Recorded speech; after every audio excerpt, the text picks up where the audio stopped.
Hey, Mr. Trump, you want to solve the immigration crisis in the United States?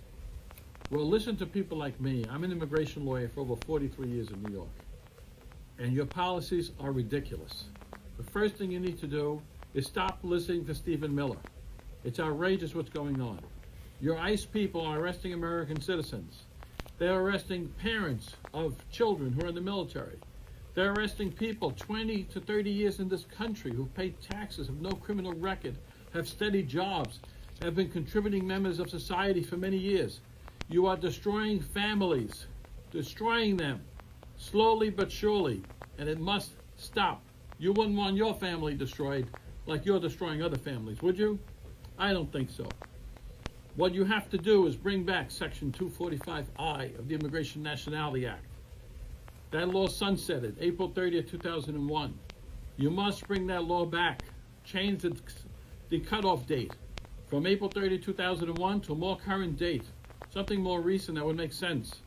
People can actually be sponsored through a job or through a family member by a certain date, be able to adjust status if they're unlawfully in the United States, and be able to get their residence here in the United States.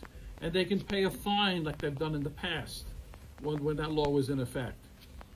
The government will make trillions upon trillions of dollars if you'd only listen instead of wasting billions and billions on building detention centers that they just spent $200 and some odd million to buy 3 buildings that they want to convert to detention centers. And that's just the tip of the iceberg, because I know the intent is to buy other warehouses throughout the nation. Ridiculous policy that makes no sense. You can bring back Section 249 of the Immigration Nationality Act. That was called registry.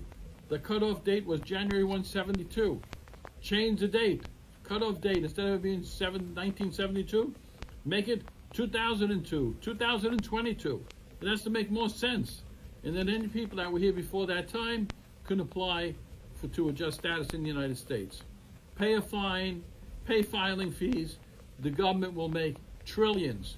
Those trillions, instead of being wasted on destroying families, could be used for medical research to solve childhood cancers. It could be used for infrastructure. It can be used for so many things to make America great. As you always say, you want to make America great. Well then, Mr. President, let's make America great. Stop listening to Stephen Miller and bring back Section 245I of the Immigration Nationality Act and Section 249 of the Immigration and Nationality Act. And do it now. Don't wait till tomorrow. We must make these changes immediately, because you are destroying this country and destroying the people who built this country.